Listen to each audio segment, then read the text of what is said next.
Hi, welcome to another episode of Mom Does It All. If you're looking for encouragement, empowerment, and uplifting in motherhood and mompreneurship, this is the show for you. I'm your host, Marta Spurk, triplet mom, woman empowerment coach, and all things motivation extraordinaire. On this episode, I talk about how people's behavior is a reflection of how they feel about themselves and encourage you not to take it personally. I also share some pretty exciting news. Let's get right to it. I can't believe how cold it's been here in Colorado. It's already started snowing. It actually started pretty earlier than usual. Usually the first snow comes the end of October, beginning of November. And this year it actually snowed while I was in Brazil. So I missed the very first snow, which made me a little bit sad, but I was actually on the beach the day that it snowed here. So it felt kind of bittersweet that, I hadn't been to the beach in Brazil for 3 years. And then the day that I step foot on the beach, it snows here in Colorado for the first time in the season. But it's been crazy for the last few days, just snowing nonstop. I think 8-10 inches, something crazy. And the kids have been sick. So it's always like a blur. They skip school several days. And it was one after the other. And I was just talking to my triplet mom friend, Nicole. Would you rather have all 3 kids sick at the same time, or just have one get sick, then the other get sick? Because you know it's going to happen. And it's weird when they don't all get sick the same day, because it's like, are they really going to not get sick? Is this possible? Or are they going to get sick later? And then it's kind of like you're just waiting. So it started with Benny. Then he skipped school for one day because he had fevers and we just didn't feel comfortable taking him in. And then the week went by, and then sure enough, Sammy woke up one day feeling sick. And then through the weekend, Gloria got sick too. And we decided to not have them go to school on Monday, especially because it was snowing so much here anyways. But now they're back to school, even though it was like 17 degrees, because I had work to do and it was just time. After 4 days snowed in, it was just time. The sad thing is that we haven't been able to dress up or do any kind of Halloween activities, but it looks like it will warm up a bit on Halloween Day. So at least we'll be able to get out and do something and have them wear their costumes. I feel so sad. And I feel sadder for me because I don't get to see them going through these experiences, because I know it makes them so happy, but it's not like they're asking so much and understanding, like they know, but they don't know exactly when Halloween is. So it's like, I want to take them to do stuff, but it doesn't matter if we don't necessarily. So it's more like for me than anything else. Let me know, moms, if you resonate with what I'm saying. I like having them do things mostly because I know how happy it makes them feel and they have such a great time. But if they're not asking about it and getting upset about it, I guess that's better, because I suppose this time is going to come, and then having to explain to them it's too cold or it's snowing or you're sick and you can't go is going to get harder. But back to the topic here of the time, I just wanted to open this up by saying I have been getting some pretty amazing emails and messages about the podcast. And it makes me so incredibly happy because I am sharing all of my experiences here. And this is something that I've been talking about with friends. And I'm so blessed by the friends that I have been given lately. I got to have an amazing conversation with a friend that I don't see very often because she lives kind of far away. It worked out because I had court right in the city that she lives in. And so I went to her house and we talked nonstop for 2 hours straight. It was amazing. And she was saying how she loves listening to the episodes, to the podcast, to, all of my work. And she shares it with her husband too. And she's like, we talk a lot about you here. And it's just so flattering. And I'm just so excited about that. And I got an amazing email yesterday from a woman that is not a mom. And she decided to email me and say, I'm not even a mom, but I can relate to so many of the things that you say. Thank you so much for all the encouragement. And I believe because I have been putting the podcast email address, people have been reaching out more. So if you have a message for me, if you have any suggestions or anything, go on ahead and email momdoesitallpodcast@gmail.com. I would just make me so happy to hear from you. And especially to know that the messages, the things that I have been saying are resonating with you, because ultimately I'm putting this out there because it helps me, but because I know it can help somebody else. And this is one of the things that I discussed with this friend when I was over at her house, talking about my struggles and how, from the perspective of somebody that is mostly watching me because we don't talk all the time, she was saying, you're so brave, you do so many things, you get on out there, you just like creating things and doing things. And it makes me so proud of you. And it's really, really inspiring. And one of the things that she said, basically when I was telling her about my struggles and how it's hard for me to really see it from the perspective that people see me, and this is something I talk about all the time, is that we're living our lives. So it's hard for us to separate ourselves from ourselves and look at our lives from an outsider's perspective and get to appreciate what we're doing. And I say this because this is what I feel.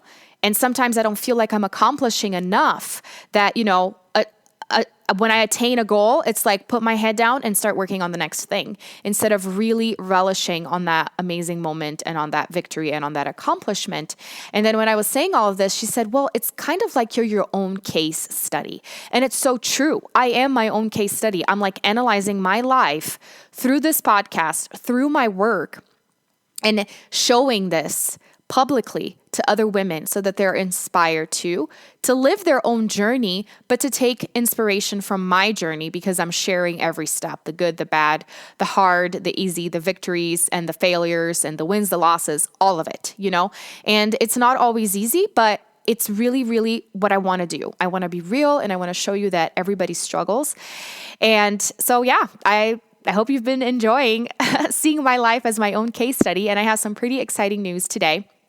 But first, I want to talk about something that has been really, really heavy in my heart that I have been learning. So this is one of the lessons that I have been learning myself, and I have to shout from the rooftops. And I shared this on social media. I got so many messages again of people saying, this is exactly what I was thinking. Thank you so much for putting it in words. And that's another thing that my friend always says, that, I eloquently put things and feelings and situations and words that, because people are not reflecting on this, it's not their personality, it's not, their mission or whatever, they don't really understand it like that. But when I explain it and put it in words, it makes so much sense and it really gives people some comfort. And this is what I have been feeling for myself. When I'm explaining these situations, it really gives me comfort in what's happening, because when you're able to vocalize, when you're able to rationalize almost and formulate a thought around what you're feeling, it's easier for you to process. Because isn't that what we say about our kids when they're just whining around and we're like, use your words, because we need to understand what they're feeling. Well, this has to happen with us as we grow as well. We have to be able to express what's going on inside of us. Otherwise, it's just this mess inside and we don't know what we're feeling. We get discouraged. So why not try to process this information? And you really using your words really, really helps, because when you have to speak it, you have to kind of make sense of what you're feeling so that you can formulate words, if this makes any sense. So then as you are formulating the words and thinking closer about what you're feeling, it becomes a little bit easier. It's not so overwhelming anymore. And one of the things that I have been experiencing lately is separating people's behavior from my value, from my own identity. Because especially with my personality type, and again, I'm a 3 on the Enneagram, I have the tendency of being a people pleaser, of doing things for people because I really need that external validation. I seek that external validation. And so that's kind of like my cross. And the biggest lesson that I have to learn throughout life is learning to appreciate myself for myself, is praising me for me instead of waiting for that external validation. And with being a people pleaser, the hard thing is that whenever somebody acts in a way that you don't expect or in a way that offends you, you automatically associate that with your worth as a person. So it seems like people acting ugly or saying something a certain way that you interpret to be offensive automatically means that that has something to do with you as a person. So let me say it in another way. Somebody says something, you interpret that as something negative because maybe it's not. you don't know what their intention was, but you take it upon yourself to decide what that person's intention was. So let's start there. You get offended. By you getting offended, you pretty much say that that person's attitude speaks about you as a person, about your worth. So I must not be that good because they said this about me. But that's not your truth. That doesn't have to be your truth. And how many times in life we take people's behavior and words as a way of determining our worth, as a way of determining who we are. And that's not how it is. That's not the truth. We wait for people to determine our own truth, when in reality, we are the ones responsible for determining our truth and who we are, right? And how we show up in the world is all our decision. So if that person acts a certain way, which again, we can interpret it to be negative or positive, it's all a matter of perspective, right? If they're choosing to act a certain way, that is a total reflection of what they feel inside and of how they feel about themselves. So that if they make some rude comment, that doesn't necessarily have anything to do with you. It really has to do with what they're feeling inside, and that would cause them to make such a comment. And I know there's a time and place for everything. Sometimes people need to put other people in their place, right? And especially when you talk about kids, disciplining, reprimanding, if you're somebody's boss, like there are certain things, there are certain limits and boundaries that you have to impose. But when you take offense, when somebody says something, it really is a matter of you being able to separate that comment and that statement from your personal worth as a person. So even if somebody is giving you constructive criticism, for example, that you could do something better, that doesn't mean that you're an awful person. It just means that there's a better way of doing something. And that has always been very hard for me. It's always been very hard for me to take criticism and to be reprimanded, because I take it extremely personally. And so this whole journey, especially becoming a mom, when you get, criticism and advice, unsolicited advice all of the time, especially in my specific condition of being a mom to triplets, it's like you hear advice even more so because it's such a different, complicated situation. Everybody wants to give in their 2 cents, right? And it's really been a test. It's been a test for me in so many ways because it's overwhelming and because of people's comments as well. So that's what I wanted to get across to you, is that before you start getting offended and before you start getting defensive when somebody says something, really, really try to separate that from your own identity. Take a neutral stance. And believe me, it's hard, especially if you have the tendency of taking, of getting defensive, and if you are a people pleaser, because you don't want that person to not like you. And when they say something like that, you automatically take it as they don't like me. What am I doing wrong? That can't be. But you have to be able to separate that and understand, first, that that's speaking about their personality and how they see the world.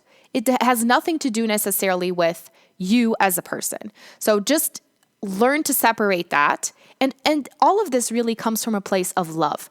Because for so long, when I would get defensive and it wouldn't really help in the situation, I would just say, you know what? I'm going to be quiet. I'm not going to retaliate or talk back. I'm just going to not care. Who cares? I'm better.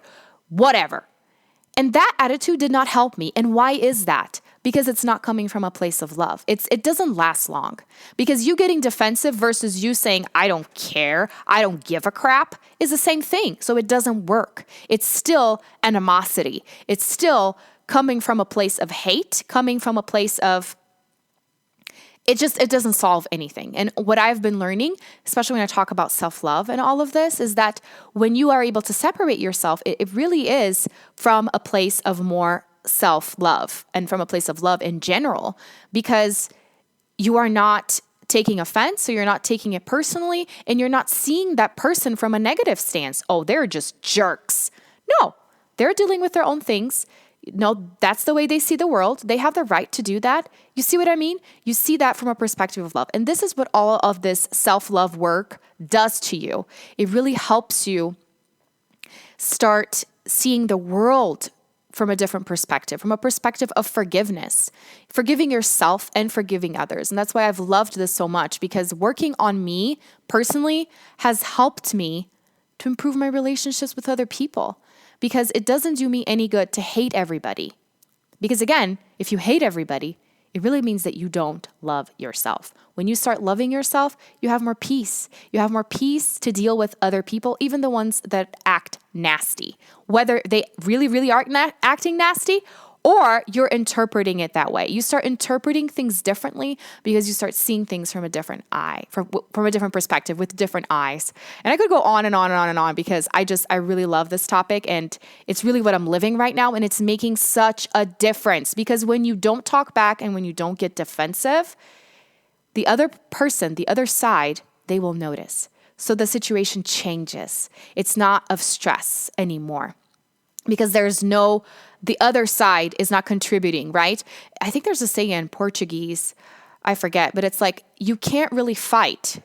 There is no fight if the two people aren't fighting. There is not a fight with only one person, right? So if only one person is attacking you and you're not attacking back, there is no fight. There is no war, right? So this is ultimately what our goal should be: to not have a fight, to not have a war, to just live in peace, because that peace is coming from the inside, because you're at peace with yourself. It takes two to tango. That's what I was thinking, right? You can't have a fight if you're on your own, if the other person is not willing to have an argument.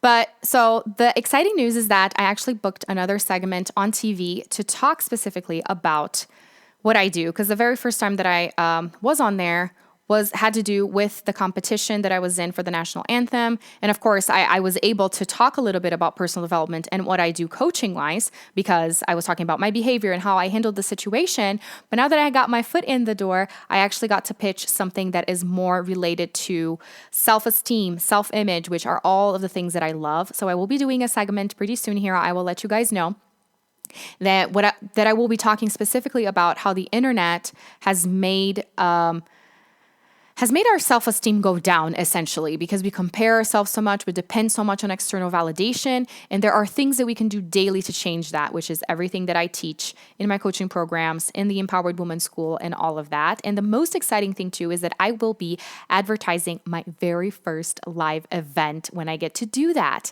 Ever since I came back from Brazil and I was able to do that workshop, I got bit by the live event bug, which I feel like I have been bit with it for a while, because that's what I used to do. Being an interpreter in church for my mom, we used to do conferences twice a year. I used to come to the United States for conferences in church 2-3 times a year. That's how I met my husband. I've always loved these types of things and events, and I've always seen myself in front of people before, singing and interpreting, but now being involved and organizing it. So this is what I'm already working on, and I'm going to have a panel of women talking about their experiences. The event is going to be called the Empowered Woman Workshop. So it's going to be very similar to what I did in Brazil, except I'm going to have other people involved as well. It's going to be a 3-hour event here in Denver. I will be giving out more information soon, but I just wanted to let you guys know, another dream coming true. And this is just the beginning, right? The doors are opening, and it's just the very first thing that I'm working on. I'm looking into potentially doing these several times a year, maybe once a month, where we're just going to get together and discuss these things. I'm going to be able to invite different women to talk about their experiences, share their expertise.